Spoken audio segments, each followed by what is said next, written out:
समझावे के बा सीएम नीतीश कुमार के बनावे के बा अपन बिहार के किस्मत चमकावे के बा सीएम नीतीश कुमार के बनावे के बा।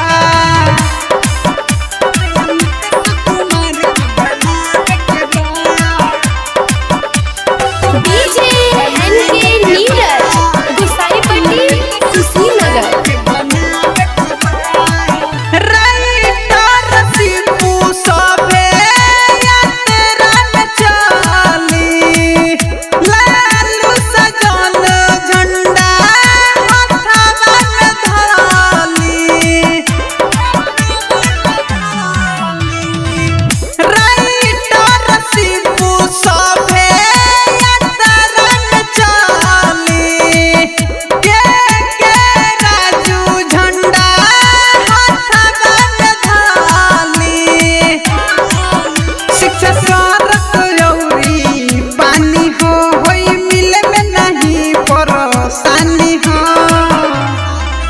विकास होई पोतिया बतावे के बा सीएम नीतीश कुमार के बनावे के बा अपन बिहार के किस्मत चमकावे के बा सीएम नीतीश कुमार के बनावे के बा।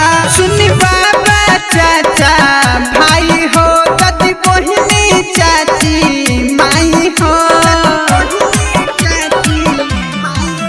सुनी बाबा चाचा भाई हो दादी बहिनी चाची माई हो